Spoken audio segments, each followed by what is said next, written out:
Hi there, I'm Brittany Brackett on the beautiful campus of the South Carolina Governor's School for the Arts and Humanities. Today we're talking about building healthy relationships.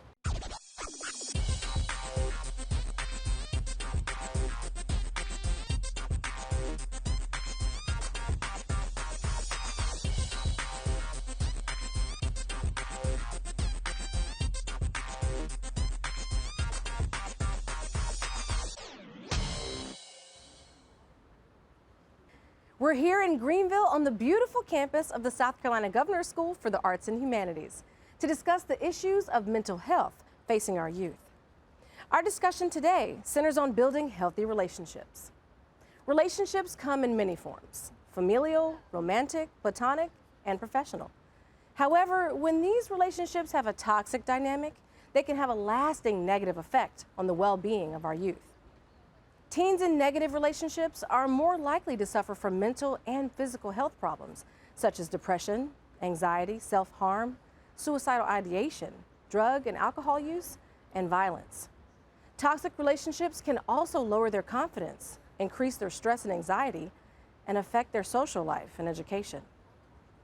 Today, we'll hear from the students, administrators, and mental health professionals as they share their experiences and insights on the importance of recognizing and seeking healthy relationships. Let's get right into the visitors we have on our panel. Mr. Cameron Pratt is the assistant principal of Easley High School. Hello there. We also have Ms. Rue Pinto, senior musician and violinist, as well as Tyler Russell, who's a senior vocalist. We also have Jordan Slater, who's a vocalist here. And then we have Tiffany Presertkul, who's the Director of Behavioral Health. And we have Ms. Sabrina Michelle Francis, who is a senior drama student here at the South Carolina Governor's School for the Arts and Humanities. So as we dive right in, I want to know why mental health is so important. To any of you, you can jump in, but why is this such a prevalent topic these days? I'll go ahead. So in the last 3 years, I've been at 3 different schools for 3 different types of backgrounds. I was at Chapman High School as a teacher, Berea Middle School here in Greenville County, and then Easley High School in Pickens County. And I've seen the effects of mental health with positive change and some of the negative ramifications that come from students who are struggling with that. And being able to seek that help. It's important for students to know what's out there. It's important for people to know what options they are, and know there's a positive outcome if you seek help. So it's crucial. I agree. And there used to be this stigma attached to the discussion of mental health, and ooh, that's not something we talk about in groups or in our peer settings. But I would love for you, Ms. Tiffany, to tell us what you've seen lately, how it's changed for you, that whole dynamic. Okay. So I've seen a huge change going from working years ago in the school system and now being here at the Governor's School. I think this generation is doing such a really good job of talking about mental health, making sure that they're taking care of their mental health, seeking assistance, going to therapy, not just going to therapy, but encouraging their friends to go to therapy. I hear all the time students talking amongst themselves, and they'll say things like, well, my therapist told me this. Right. And years ago, no one wanted anyone to know that they even had a therapist. So the fact that this generation is so willing to just talk about those things in the same way that we would talk about our physical health is a really great thing to see. And that's healthy in itself. There are jokes, we say, oh, well, I have a therapist. My therapist said this to me, and boundaries. We have all the things that we're exposed to and we're supposed to learn and take in. So Tyler, I'm gonna chat with you for a second. As a vocalist, you're serious about your career, your future career. How does that tie into your mental health and what you're doing to stay healthy in that way? I think it actually plays a pretty big role as a singer, just because my body is my instrument. So I constantly have to be taking care of myself, and really my mental state, if I'm sad or happy, it's going to affect my voice and how well I perform, honestly. There's a lot to get around, and I think it's really crucial to any musician, but primarily vocalists too. I concur. You want your career, you want to be happy in your career, and you want to bring your best self. So speaking of your best self, Miss Sabrina, I'd love to be able to hear from you about what you do on the daily to bring your best self to school, to class, to your daily activities. Like, what's your mantra? I read a lot. I value the time that I spend with my friends. I'm intentional about who I hang out with, who I listen to, what kind of things I'm intaking. If I find a show that I might enjoy watching but has kind of bad messaging, I'll not watch it as much. If I have people who have a lot of negative energy, I won't hang out with them as much because it affects me and my art daily. Because I have to protect myself as an actor and as any sort of artist because, like Tyler said, my body is my instrument. And so I have to do things daily like reading, like hanging out with positive people that allow me to do my art in the way that I love. You said so much. I just want to piggyback on some of that because you talked about negative energy. We've all felt some negative vibes, right? The bad juju. So, Jordan, I'm going to take it to you now. With everything Sabrina said, how do you feel boundaries are important, especially when you're establishing new connections, existing connections? What does that look like for you? For me, at least, talking with my friends, I prefer to have a certain day where I will gladly go downtown with them or I'll gladly spend the entire day with them. But as a vocalist, as Tyler is, I try and spend most of my time alone working on my repertoire, even if that's just studying my character, learning the accompaniment, or really just diving into who the character is outside of what I'm trying to portray them as. And sometimes people don't even go that deep with a relationship. They're like, what can this person do for me? Do I have fun when I'm with them? Can we have a good time? Yeah. And sometimes you really do have to go deeper with what that looks like for you in the long run. So, Rue, social media. You know, we're talking about these healthy boundaries and, you know, what's the difference between toxic and healthy? Let's talk about the social media mood, okay? What kind of mood does social media put you in sometimes? I mean, I use social media just for entertainment most of the time, and I feel like if I'm not gaining what I'm looking for, which is just like having fun, having a good laugh, if I see stuff that I don't really connect with, then I tend to put my phone down or just, you know, hang off social media for a little bit. Well, that's good. You've learned how to channel the bad juju and use Yeah. it for, you know, use it for good. What about you, Cameron? I know you're, as an administrator, Yeah. you know, it's a little different for you because you still want to live your life and Yeah. be who you are, but you have to kind of go back to your career. How do you balance that? Yeah, as far as like the use of social media, yeah, so personally, I use it probably the same way you guys do. You know, I'm on Instagram, TikTok, and things like that. Hey, but it's TikTok. technically, yeah, but it's geared toward what I'm into. You know, I know how the algorithm, like for me, you're talking about how you decompress. I like to work out, so a lot of my feed and reels and everything are based off of physical health and things like that. But from a student standpoint and talking to them, I see how that sometimes has a negative effect. You know, Yeah. young men and young women see people who are extremely fit and extremely in shape, and they compare it to themselves and their own workout journey, and it sometimes has a negative effect. So I do the same thing. You know, if I'm following somebody who I realize is unattainable, you know, I won't follow them, and I will kind of tailor who I'm watching and what I'm consuming to stuff that's going to be attainable or beneficial to me. There's no reason for me to consume anything that's going to have a ideal thing I'm not able to attain or something that's going to be a positive benefit to my life. So let me go to a statistic from the National Alliance on Mental Illness. Approximately 7% of children and teens aged 3 to 17 experience anxiety each year. And most of those symptoms develop before the age of 21. So these are the developmental years, right? Do you have any advice for how they can weed out what's good and what's bad? Any of my administrators or Jordan? Yes. This would probably be an answer that an administrator would give, but today with, you know, Instagram and TikTok, for instance, we're able to, at least from a parent standpoint, block out what a child's able to see.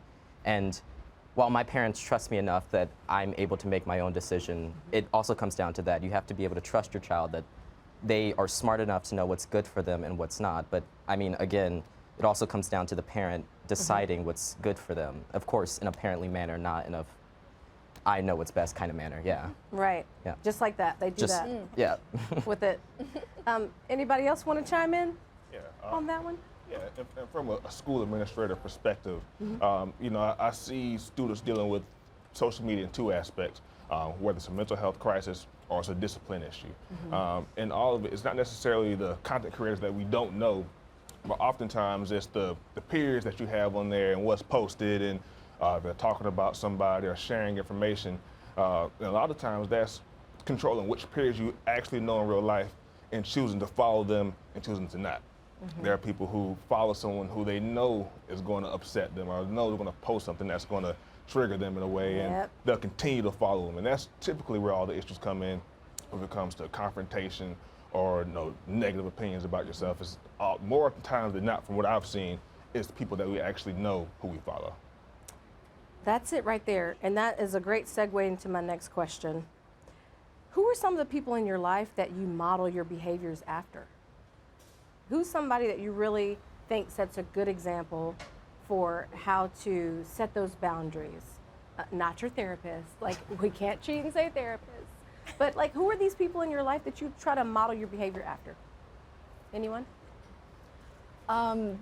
There's a teacher here, Miss Mangle, Miss Sharnice Mangle. She is the government teacher, government economics, and she has a very good system of, is she in the space to deal with your question right now? Is she able to help you with the thing that you're asking her for? Does the thing that you're asking her for have anything to do with her? And if it doesn't, then it's not her business and she doesn't need to help you with it.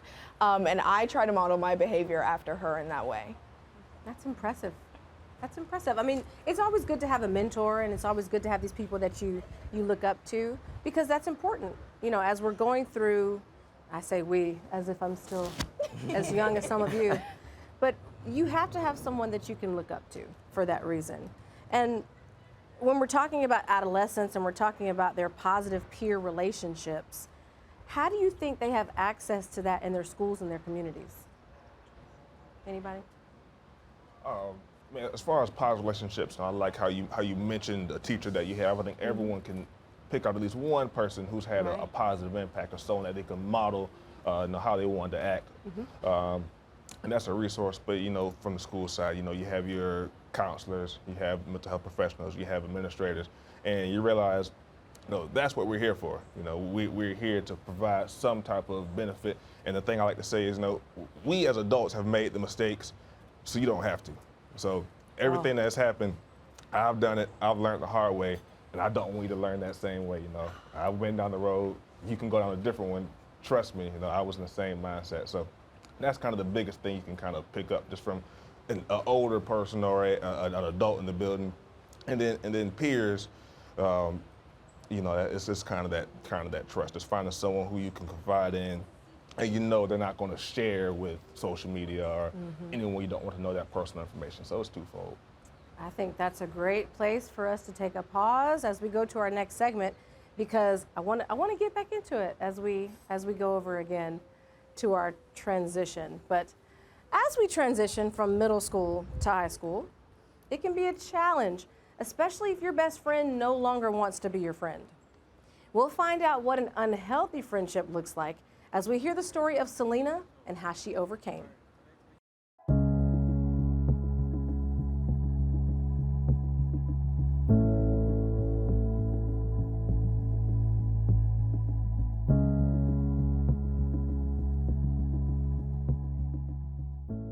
I had known my best friend practically my whole life, and once we had gone to high school, she decided she wanted new friends, which I was completely okay with. It was just the way that she had done it was just not in a positive light. She left me alone at lunch. She would walk to her classes, with her other friends, and leave me alone to walk to my classes. I would sit in classes alone that we shared. She kind of just ditched me without even telling me that she really wanted new friends. It made me feel a lot of anxiety.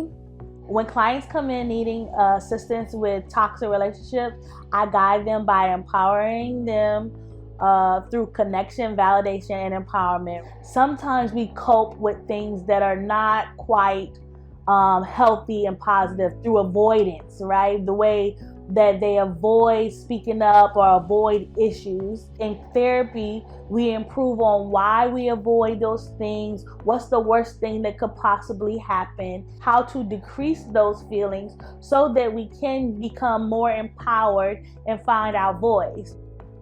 I even tried to kind of fit myself in those friend groups to see if she still wanted to be friends, and it just never worked out because her friends didn't really want me in with them.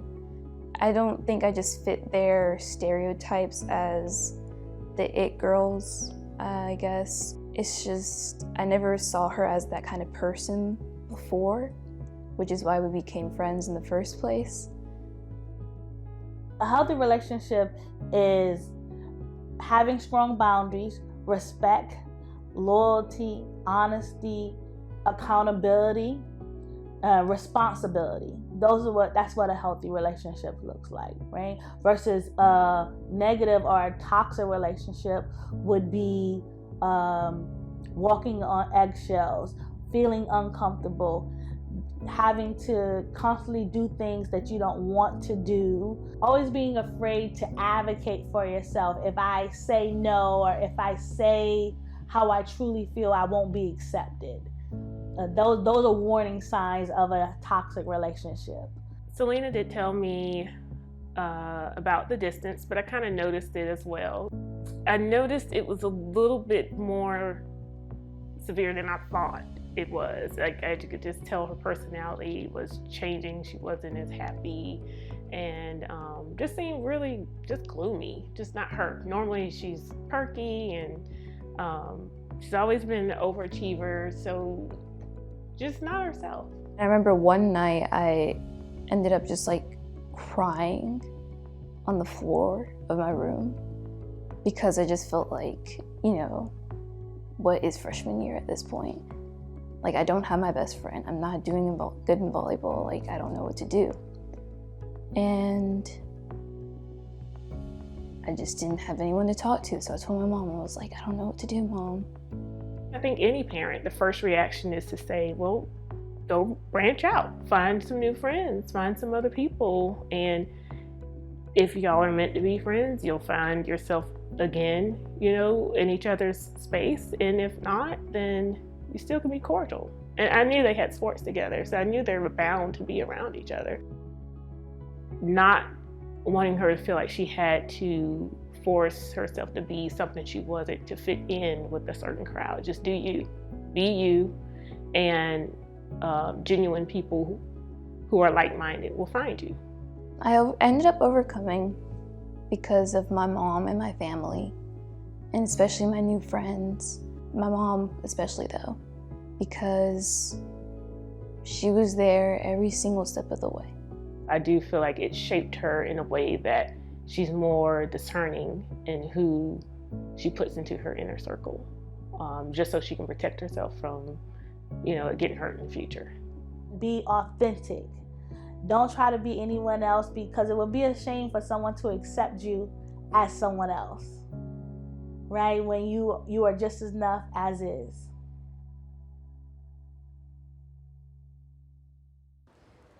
So as Selena was talking about, we want to highlight the signs of an unhealthy relationship.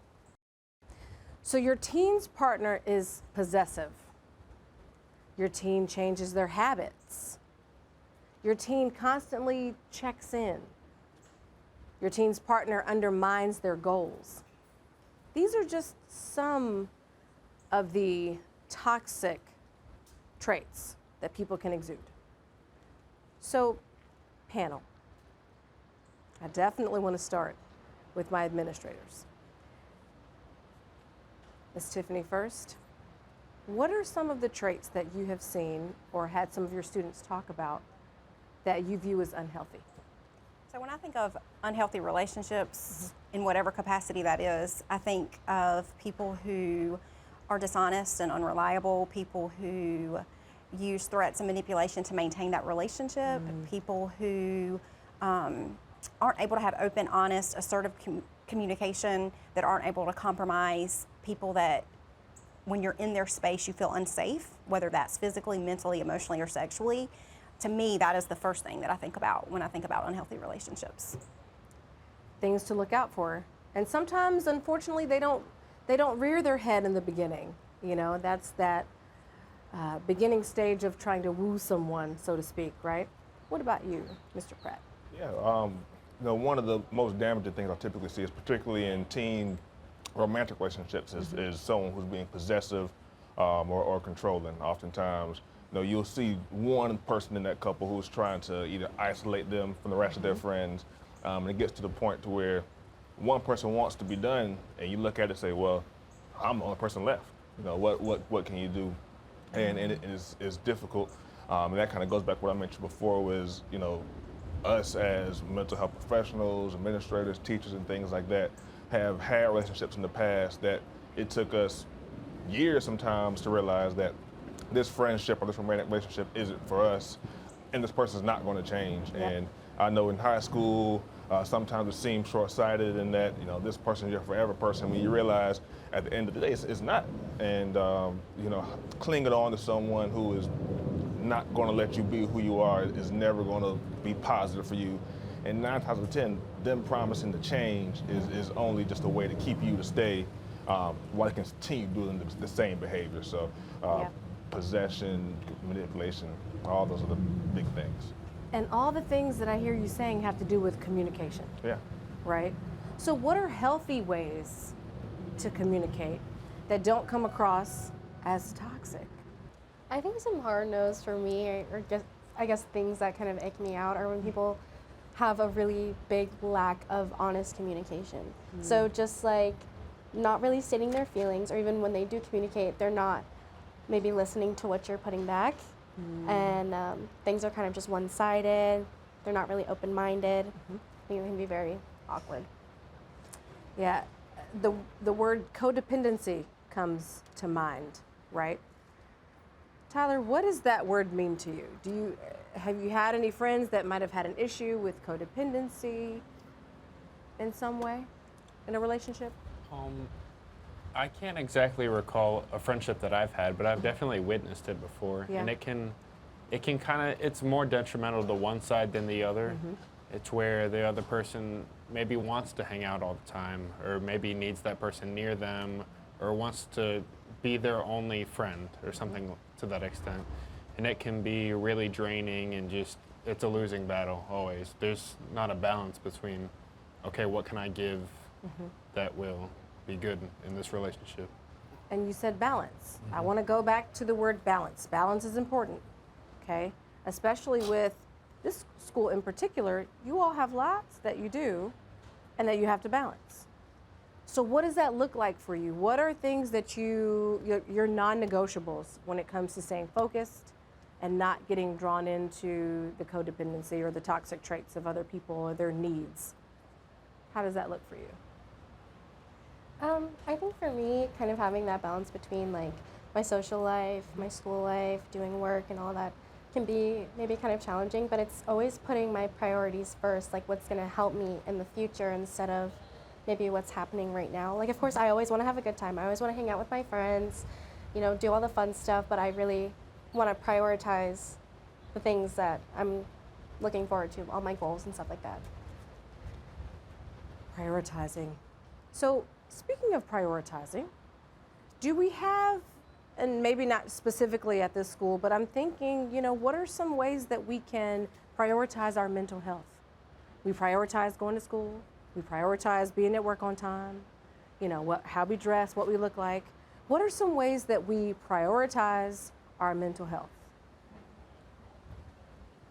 I can say, at least for this school, we're very fortunate that our wonderful, mental health service that we have, they do offer us a mental health day.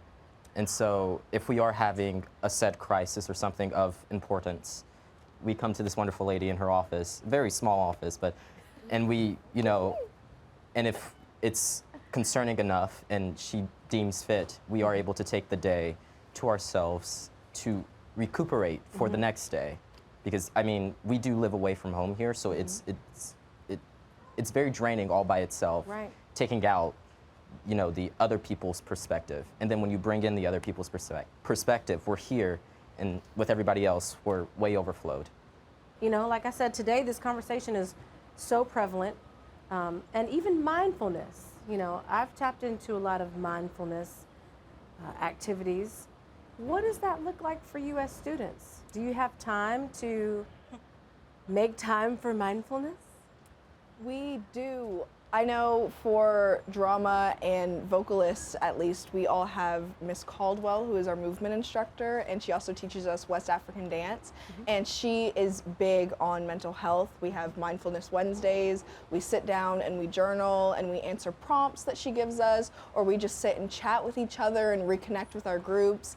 And then we also have Upstream, which is a service provided to us I think throughout the state of South Carolina. It's available for people to use. They have mindfulness prompts, they have breathing exercises, and students can work for them for the summer and help develop more mindfulness exercises. So we have a lot of resources here, at least, that I think everyone should have. Oh, that's excellent. And I think it helps too with, you know, if you're feeling homesick. We talked about you being away from home. I don't care if you're down the street. You know, you're still gonna miss your mom, your dad, your auntie, your cousin, your little brother. Maybe not the little brother, but you know, you're gonna have people that are important to you that you might not see. But that's the beauty of learning about yourself, and having those resources is imperative. So I'm loving this conversation, everybody, and I'm so proud of the fact that you're interested in tackling mental health. It is not an easy subject, and you know, as I go back to my two vocalists that are sitting, you know, near each other, you sing about emotions all the time, right? You sing in different languages, you do all these things. If you're not feeling your tip-top self for whatever reason, how does that affect your work? Just curious. It definitely affects, I would say, when you're working with other individuals, it's different whenever you're practicing or you're alone. You can kind of, you know where you're at for the day. But working with instructors, or if you happen to have a song with another person or a group song, it can kind of make it more challenging to work with, just because you're dealing with all of this and you're trying to get work done that you need to get done.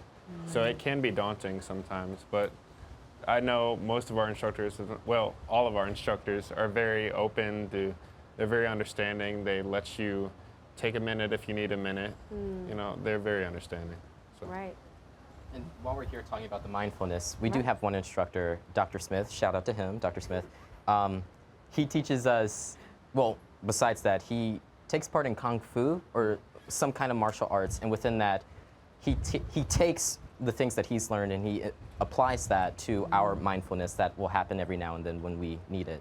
Excellent. Yeah, so I mean, a lot of our staff, they do care about our mental well-being, and from that, our mindfulness. So. I'm loving the fact that the staff takes time and is cognizant of what you need outside of your talents and your aspirations. That's really, really important to be in tune. And speaking of being in tune, I just want to know, as you're thinking, what advice you would give to friends of yours that might, my adults too, that might be having a tough time with either mindfulness or dealing with some mental health issues. What advice would you give to them to be positive and to just continue down that right path? One thing I always try to encourage my friends to do is to always do some kind of physical activity or just some kind of break, whether it's going for a walk, working out, going to play volleyball, something like that always gets the dopamine flowing, and it clears your mind. It's very nice. It's very, yes. Tyler's like, it's very nice. Nice. Doing an ad for this. It's very nice to go outside. Yes, Jordan, you have? No? Sabrina? One piece of advice I always love to give my friends is thinking about it in a bigger picture. Is it going to affect you in 5 minutes? Is it going to affect you in 5 days, in 5 months, 5 years? Is this something that you're going to think about farther down the road after you finish all of these things?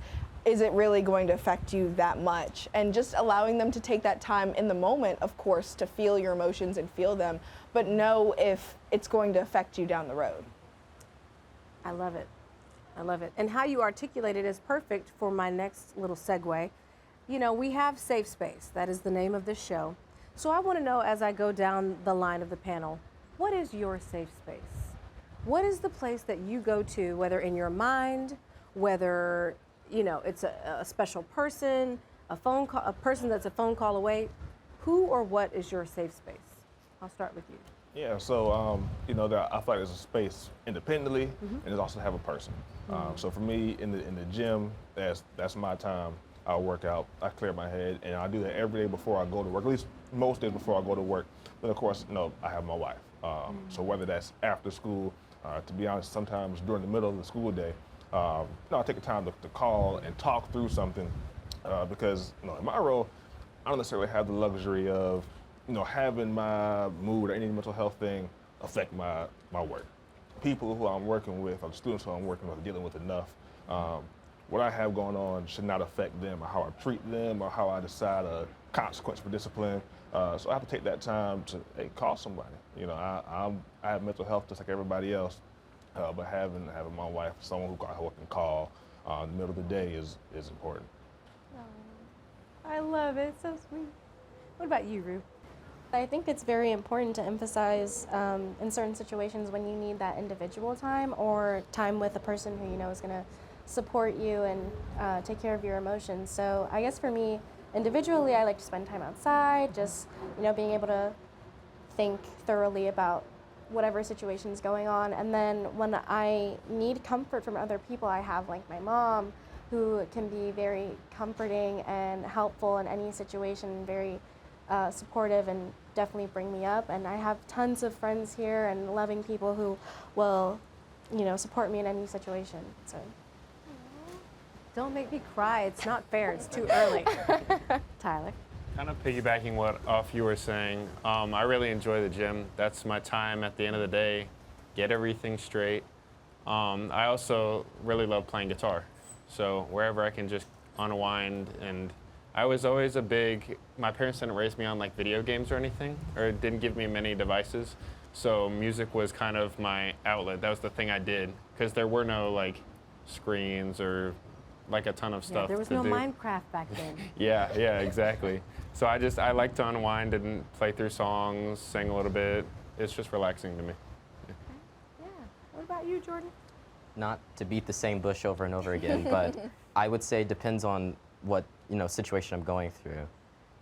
As I've grown older, I've learned about myself that I love just sitting down at a piano and just playing however I feel. I do have this one song that I'm learning, and I sit down, of course, this is usually during my rehearsal time, but I sit down and I just play it, and it comes out in a different color every day that I play it because of how I'm feeling that day. So that's my safe space. Quickly, ladies, give me your safe space. My safe space is usually just time by myself, so I have lunch blocked off for me every day at the same time. I run Swamp Rabbit, I go to the gym by myself, I don't talk to people, my headphones are in. When, you know, somebody says, hey, we need to meet with you, can we do it now? No, we can't, that's my hard boundary. Yeah. Because if you need me here and you need me to be healthy for our students, then I have to be healthy for myself. And so that is my biggest safe space. Anyone who knows me knows that I always carry a coloring book and colored pencils in my bag all the time. So whenever I'm feeling stressed or I just need a second away, I will pull up my coloring book, I'll go to the page I'm coloring at the time, and I'll just color, and I love it. Oh, coloring is it. Grounding is my thing, by the way. Grounding is my jam. But as we move further in this segment, let's take a look at the effect that a negative social media influence can have on relationships. Through Facebook, Instagram, IG, TikTok, some social media influencers can be just as detrimental to a young person's mental health as a family member or the friend next door.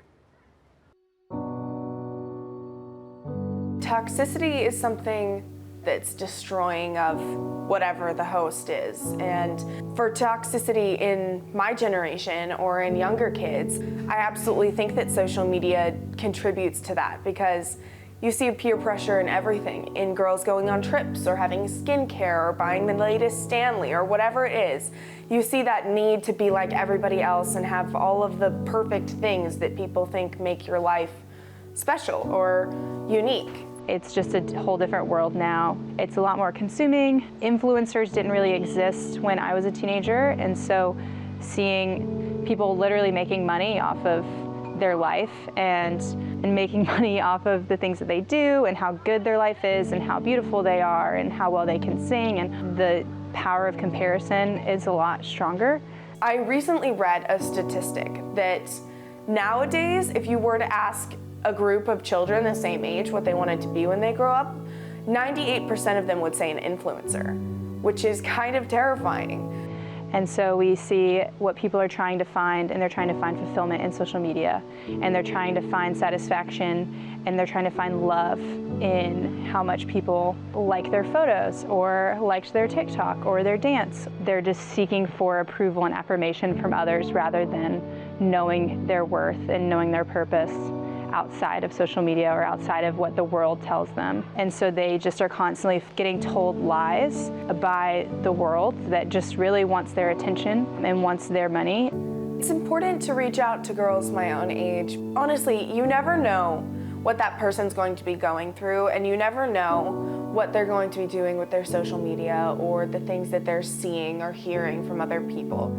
Kinsley has a passion to serve others and to help others. And just like seeing how much she pours out into her community, her local community, and just fighting hunger, fighting poverty, and she uses her influence and gifts for the better.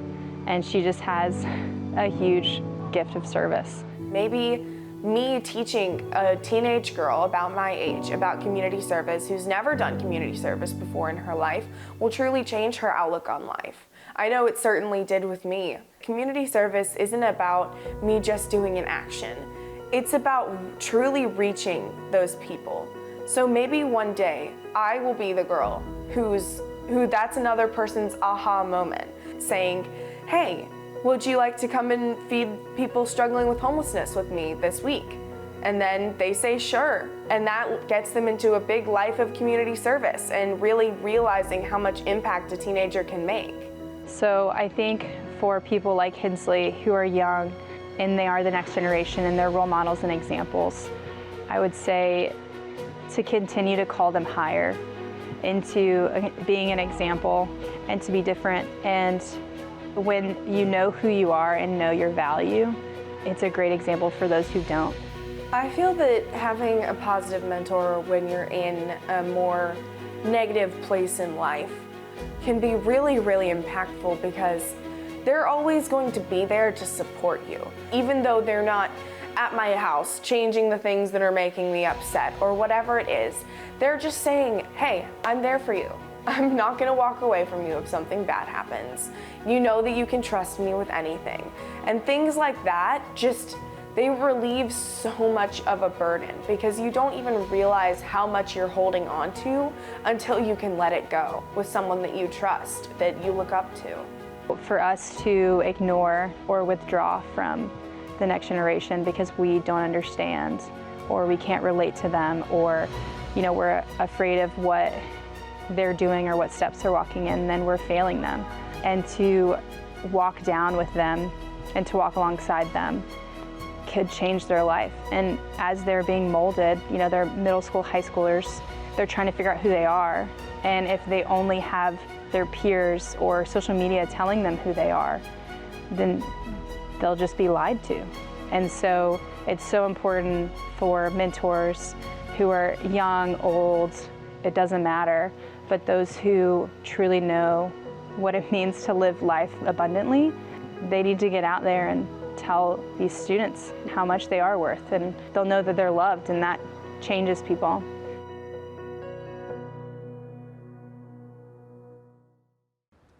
So as we move on, we'd love to be able to have some questions from our audience. Tell us your name and your question.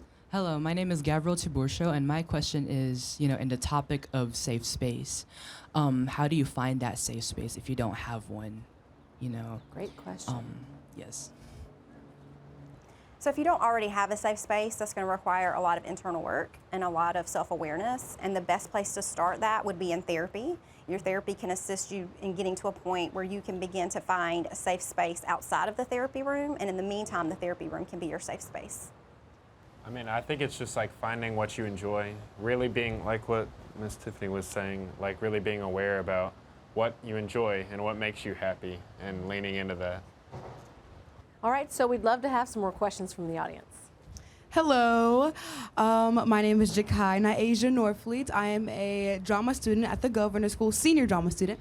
With how the world is right now, with all the police brutality and just the racial injustice, with being at the Governor School and having such a hard workload and having to be an artist, and you have to be in the mind of, for example, me being an actor, I have to be in the mind of the character and the stakes and all that jazz.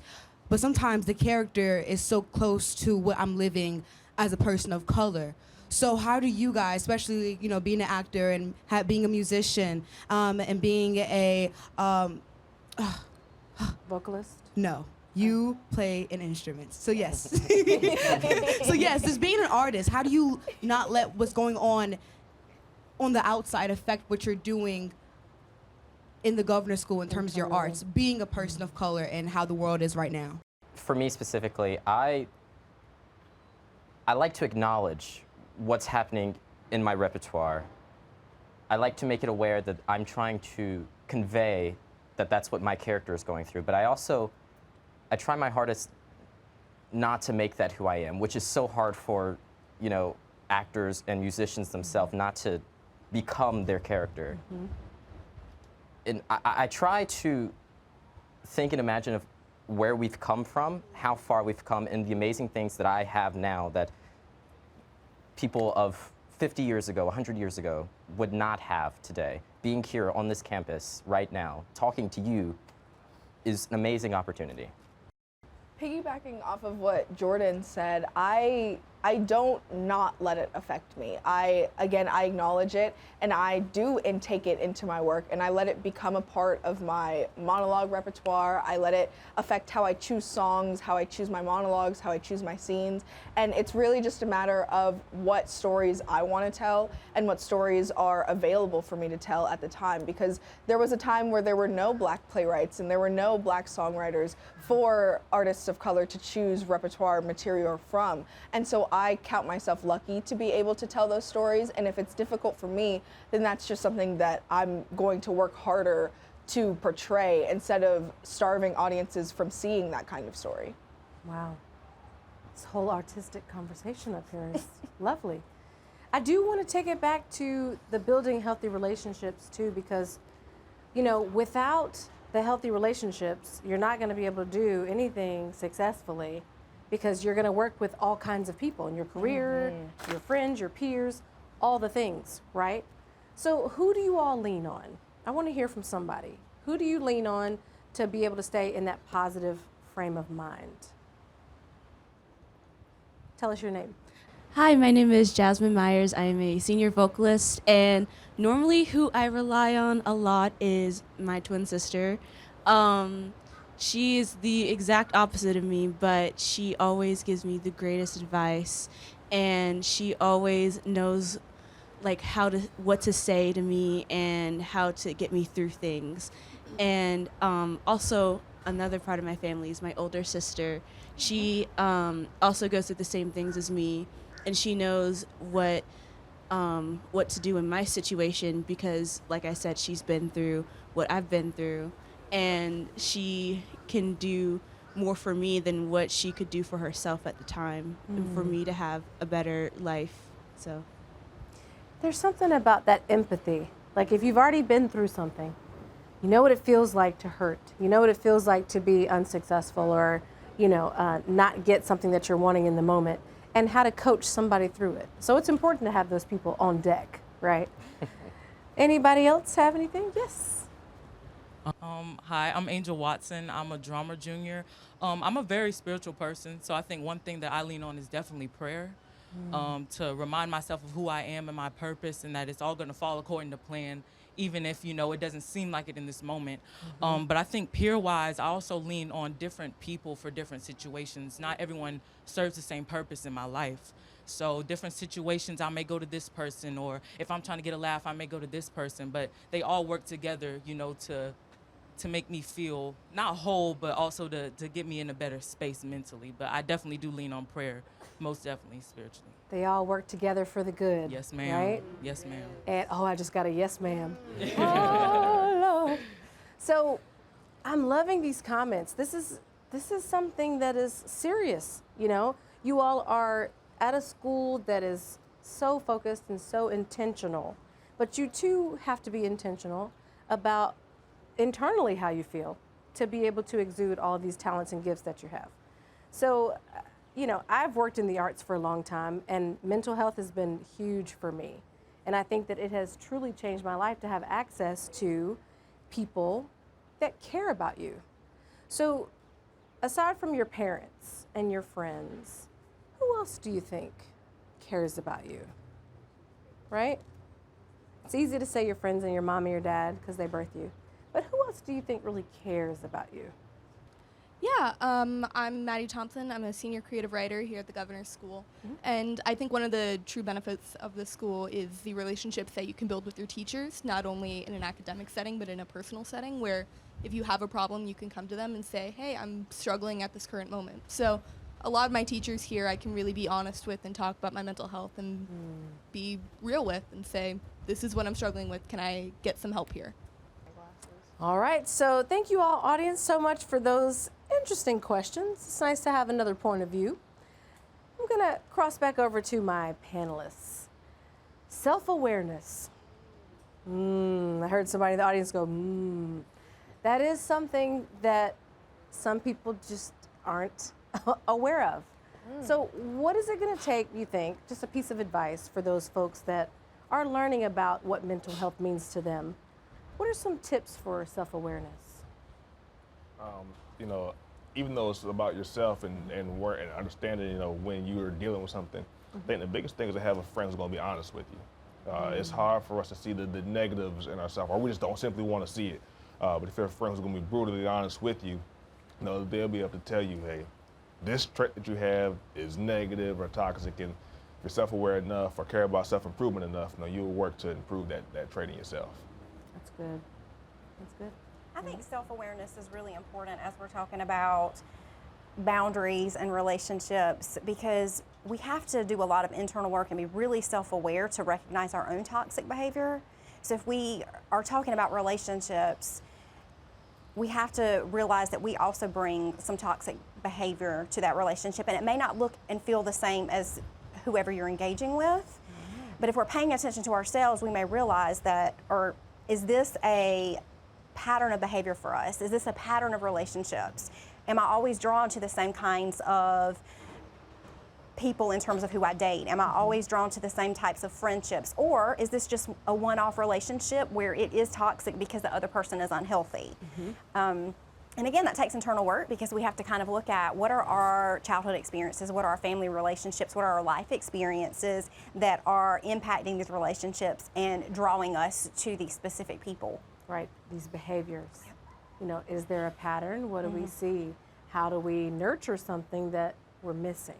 Very good. Anyone else? Tyler. I think nowadays it's so easy to deflect and blame it on something else rather than looking at yourself and being self-aware. So for that fact, I think we really need to take a second before anything happens and just look at, okay, this is the situation. Do I have a part in this? Right, right. It's not me, it's you, Tyler. Yeah, I'm deflecting right now. Sabrina? I agree with what Tiffany was saying. There's something called a love map in everyone. There's this belief that the way that you treat people and the way that you interact with love is based off of your parents and how their parents treated them and how their parents treated them. And so I think everyone has a spot on a love map. And I personally believe that everyone is a mosaic of everyone that they've ever met, because everyone leaves a little piece of themselves on you. And so I think being very intentional about the people that you're around and what you intake and what becomes a part of you is something that is very helpful to become self-aware. Yes, mosaic. Like a stained glass window, right? Of all these emotions. I love it. I love it. As we move on, SCETV's Safe Space continues to broaden its reach throughout communities across the state. We had a chance to join other organizations at Mental Health Advocacy Day at the State House to network and share information, as well as spread the powerful and positive message that mental health matters.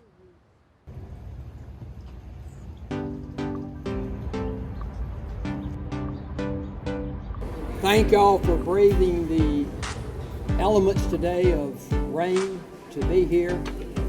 But you know, I guess it's relative to the standpoint that day in and day out can be a very cloudy and disheartening day. And it's important for us to weather the storms, whatever the storms of life provide for us. When I woke up this morning, I said, it's a great day to advocate. I see so many partners out here today that you need to be sharing with each other, Work in Progress, NAMI, all over the state, coming here today. Your presence here shows that you care. Mental health is something that we don't talk about enough, something we need to be talking about all the time. It is not a crime to be mentally ill. It is not a crime to be in a mental crisis. You don't need to be in jail. You need help. SCETV Safe Space attended the South Carolina Mental Health Advocacy Day at the South Carolina State House, and we went to meet legislators and senators and mental health advocacy leaders and organizers so that we could be a part of the movement, show that we're there to support, we're there to provide whatever help we can to organizations that are already tackling the very important cause of reducing mental health stigma and spreading prevention and awareness, and spread our information across the state of South Carolina.